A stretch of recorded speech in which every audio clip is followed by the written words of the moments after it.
Capítulo 6. John Barrymore. Ele é um mordomo leal à família Baskerville há 4 gerações. Meu senhor, eu lhe darei um relatório diário. E na frente de Barrymore, um homem de meia idade. Nariz pontudo, barba espessa e olhos frios. O mestre da espada e os 7 pilares da salvação nacional. Hugo Le Baskervilles, o espadachim mais famoso de Baskerville, olhava para Barrymore com um rosto inexpressivo. Este é o primeiro relatório. Em relação à batalha com a Casa do Morgue, nas minas de rubis da Montanha Vermelha. A família Morgue, famosa por sua magia, é uma das 7 maiores famílias junto com os Baskervilles. Os Baskervilles estavam recentemente tendo uma disputa territorial com a família Morgue, sobre as minas de rubis no oeste, que subtilmente ocupavam as extremidades dos domínios uns dos outros. Eventualmente, a boca de Hugo se abriu. Teremos a oportunidade de discutir isso em breve. O necrotério virá primeiro. Hugo cruzou as mãos. Barrymore continuou a reportar. Hugo parecia bastante indiferente, ele ouviu seu relatório sem muito interesse. Franzir a testa ocasionalmente para expressar irritação era a única resposta. Naquela hora, houve relato de que Hugo mostrou pela primeira vez uma mudança de expressão. Por que o mestre Vikir está classificado em primeiro lugar na caligrafia desta avaliação intermediária da primeira infância? Ao ouvir as palavras de Barrymore, Hugo acariciou suavemente seu queixo. Era o hábito de Hugo quando estava satisfeito, Barrymore sabia disso por experiência própria. É raro Hugo lembrar o nome de uma criança da família, então a expressão de Barrymore também se iluminou. Logo depois, Hugo perguntou: Mordomo, quando é a prova prática para crianças? Não muito. Começa em 5 dias. A maioria dos cavaleiros guardiões do Castelo Presa já fez uma viagem para se preparar. Então o Castelo Presa devia estar vazio. Com isso, a expressão de Barrymore mudou ligeiramente. Mesmo assim, a próxima notícia que quero relatar é sobre o Castelo Presa, senhor. Aconteceu alguma coisa? Que? Existem coisas boas e existem coisas ruins. Ouça as coisas boas primeiro. Quando Hugo demonstrou interesse, a voz de Barrymore ganhou um pouco mais de força. Disse que houve um fenômeno onde 2 sóis nasceram no céu acima do Castelo Presa. 2 sóis. Ao ouvir isso, os olhos de Hugo se arregalaram ligeiramente. Os Baskervilles tendem a acreditar em superstições. Este é um sinal auspicioso? Em primeiro lugar, já que o sol nasceu 2 vezes, não é? Também corre um boato entre os garotos de que nasceu um solzinho para ajudar as crianças. Alguém não poderia estar brincando com Ana? Na época, todos os que tinham habilidade para pregar essas peças estavam na viagem para se preparar para os exames práticos dos jovens. Bem, então isso não é um mau sinal. Outro sol. Hugo calmamente acenou com a cabeça. Originalmente, o nascer de 2 sóis, nomeadamente Shaiun, foi considerado um sinal auspicioso. Quando essas coisas aparecem, as nuvens sobem, sempre acontecem coisas boas para a família. Não sei o que pode acontecer no Castelo Presa. Então a expressão de Barrymore escureceu. Isso é. Algo aconteceu. Essa é a má notícia que eu lhe contei? Diga-me. Ao ouvir as palavras de Hugo, Barrymore continuou seu relatório com uma aparência calma. Houve uma grande briga entre os meninos. Com essas palavras, a expressão de Hugo mudou completamente. Uma grande briga? Quantos morreram? Ninguém morreu, mas os dentes do mestre Ivero foram todos danificados, a mandíbula do mestre Mivero desabou e o dedo indicador direito do mestre Lovero foi amputado. Claro, agora todos foram tratados e restaurados à sua saúde original. Então é uma pequena briga. Os irmãos crescem naturalmente brigando entre si.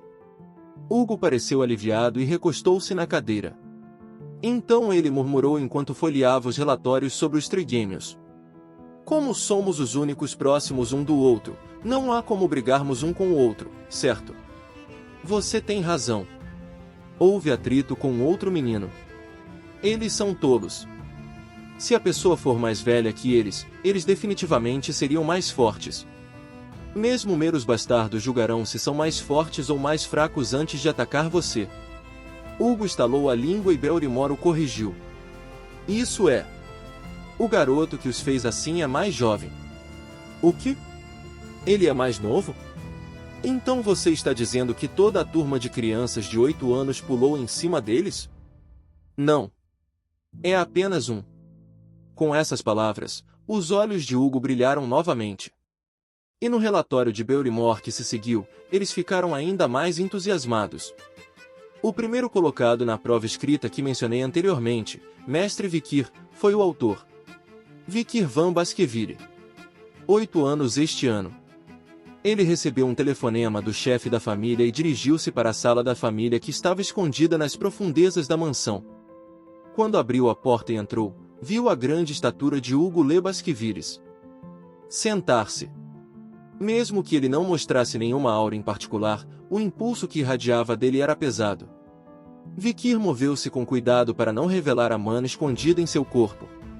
Estou confiante em esconder mana. Os guerreiros que passaram pelo confronto com os demônios e pela longa era de destruição eram bem versados em esconder sua mana. A maneira de esconder completamente a mana assim era desconhecida no momento. Não era uma questão de força, era uma questão de habilidade. Mas mesmo isso tem alguns limites, e se você tiver uma mana mais forte aqui, inevitavelmente se destacará aos olhos de Hugo. Terei que encontrar uma maneira de me mostrar mais cedo ou mais tarde. Vikir sentou-se na pequena cadeira à sua frente, pensando sobre isso e aquilo. Hugo abriu a boca. Você cresceu muito enquanto eu não conseguia te ver. Ao ouvir isso, Vikir ficou um pouco surpreso. Sua voz, que sempre foi forjada como uma lâmina e parecia que seria cortada só de ouvi-la, está um tanto monótona hoje. E o diálogo em si também foi estranho. Os porcos são enormes, mas por que eles sempre parecem tão pequenos e bagunçados toda vez que os vejo? Antes de voltar, Hugo, falei isso o tempo todo. Enquanto observava o crescimento do gado, lançou o olhar de um açougueiro impaciente que não conseguia vendê-lo rapidamente, mas hoje está enviando um olhar estranhamente caloroso. Era como se ele estivesse esperando alguma coisa. Olá, patriarca. Vikir me cumprimenta alegremente como uma criança. Porém, Hugo, que é chamado pelo título de patriarca, achou estranho. Meu patriarca? Ok. Nem mesmo o chefe da família. Ele pensou em algo por um tempo, depois mudou de assunto como se tivesse acabado. Ele disse, ouvi dizer que você tinha deixado os triguêmeos aleijados, na sua turma do último ano de 9 anos. Eu sei que eles receberam tratamento adequado depois. Não estou falando de deficiências físicas. Hugo franziu a testa. A mente deles não está aleijada.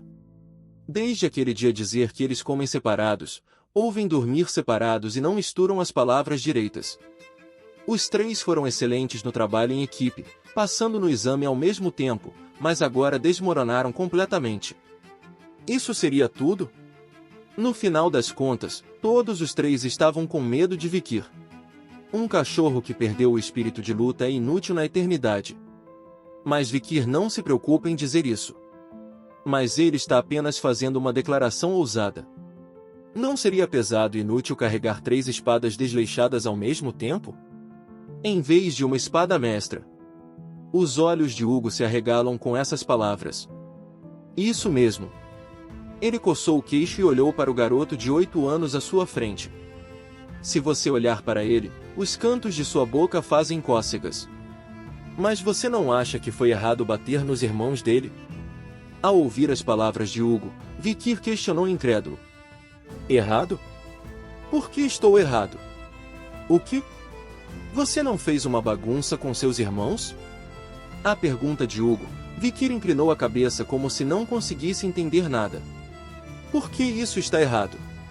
Eu sou mais forte. O que? Vikir fez uma pergunta a Hugo, que tinha uma expressão vazia. Como pode uma pessoa forte fazer algo errado? Forte autoestima. Um mundo onde a fraqueza é pecado. Não seria Baskerville? Ainda. Os cantos da boca de Hugo Le Baskerville começaram a se contorcer. Como ele achou a situação diante dele fofa. Uma sombra escura de Vikir é lançada na frente dos trigêmeos que tremem enquanto seguram seus ferimentos. Uma adaga jogada no meio dos trigêmeos. Mas ninguém tinha ideia de como descobrir. Instintivamente, todo mundo sabe. Se você pegar esse, você será espancado ainda mais severamente. Os trigêmeos estão de joelhos no chão, sem conseguir sequer levantar a cabeça, pingando sangue, lágrimas, saliva e suor frio. Todos os três estavam com as virilhas molhadas, então parecia que haviam perdido a urina. Naquela hora, Vikir disse: há apenas um irmão mais velho que pode sair vivo desta sala. As expressões dos trigêmeos que encontraram uma corda mudam rapidamente. Quem? Quem? Quem? A resposta de Vikir para isso foi simples. Cabe aos irmãos decidir. Ao mesmo tempo, o olhar do trigêmeo de repente se concentrou na adaga no centro. Ótimo!